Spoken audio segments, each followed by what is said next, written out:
اعوذ باللہ من الشیطان الرجیم بسم اللہ الرحمن الرحیم۔ السلام علیکم۔ واقعہ غدیر تاریخ اسلام کا ایک اہم ترین واقعہ ہے جس میں پیغمبر اسلام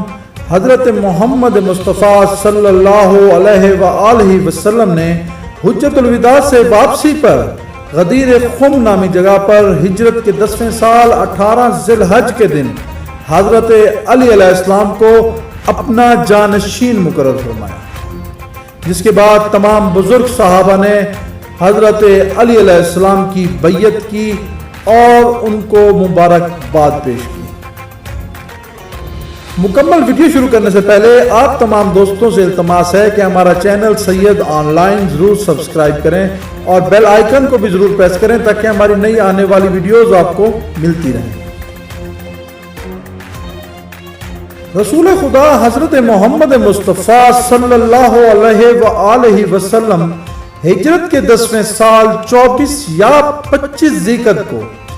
1,20,000 افراد کے ساتھ فریضہ حج کی ادائیگی کے لیے مدینہ سے مکہ کی طرف روانہ ہوئے۔ رسول خدا صلی اللہ علیہ وآلہ وسلم کا یہ حج حجۃ الوداع، حجۃ الاسلام اور حجۃ البلاغ کہلاتا ہے۔ اس وقت حضرت امام علی علیہ السلام تبلیغ کے لیے یمن گئے ہوئے تھے۔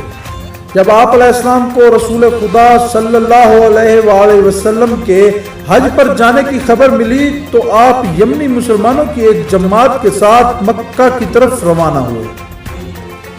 اور اعمال حج کے آغاز سے قبل ہی رسول اللہ صلی اللہ علیہ وآلہ وسلم سے جا ملے۔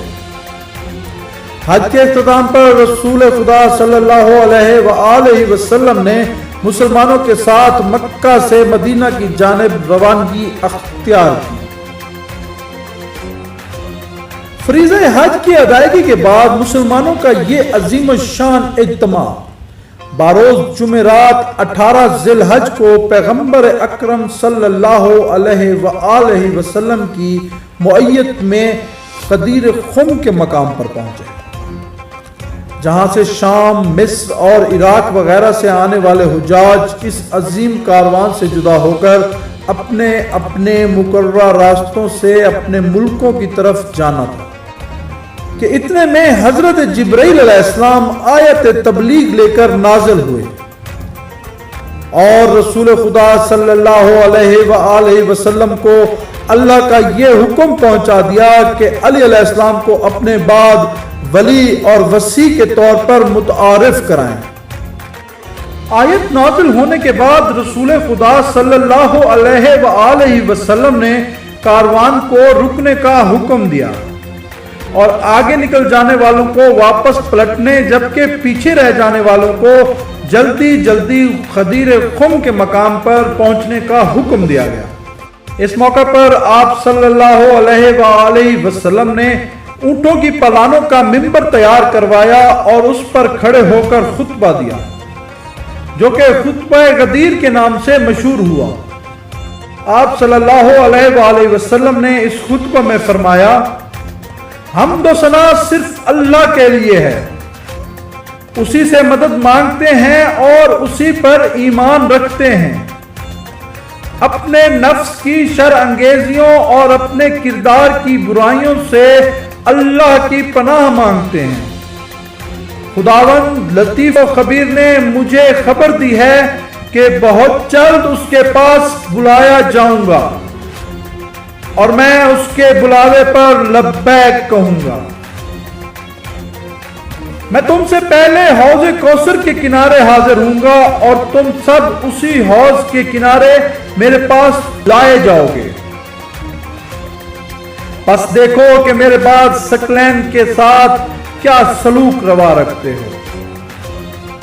ثقل اکبر کتاب اللہ ہے اور میری اطرت ثقل اصغر ہے۔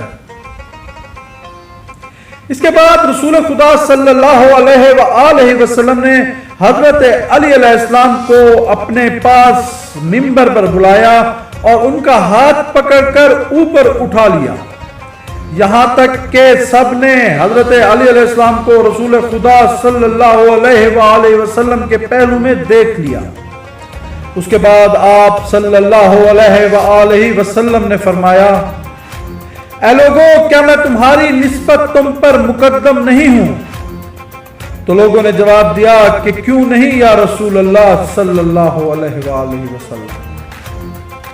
رسول خدا صلی اللہ علیہ وآلہ وسلم نے دوبارہ فرمایا، خداوند متعال میرا ولی ہے اور میں مومنین کا ولی ہوں، پس جس کا میں مولا ہوں علی بھی اس کے مولا ہیں۔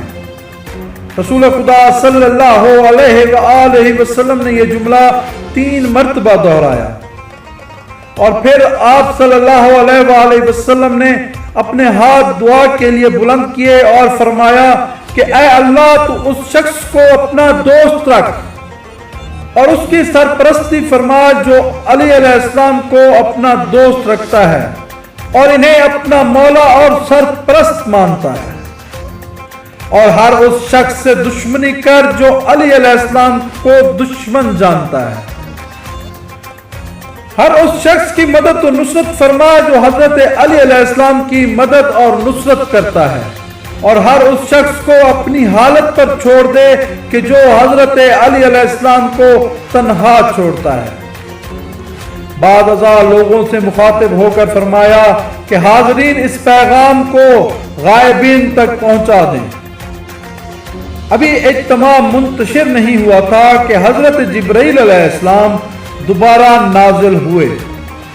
اور خدا کی طرف سے حضرت محمد مصطفیٰ صلی اللہ علیہ وآلہ وسلم پر آیت اکمال نازل کر دی، جس میں ارشاد ہوا کہ آج میں نے تمہارے دین کو مکمل کر دیا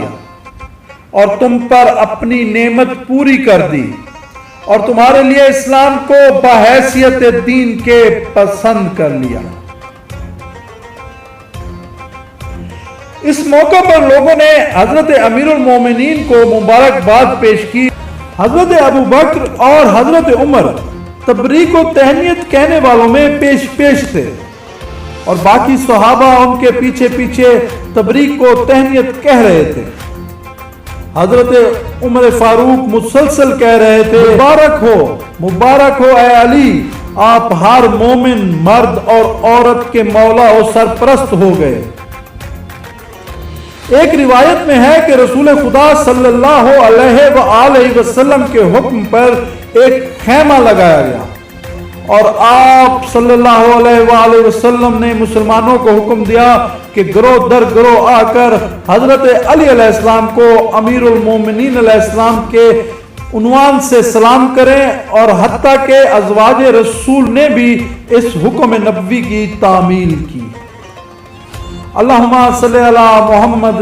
و آل محمد۔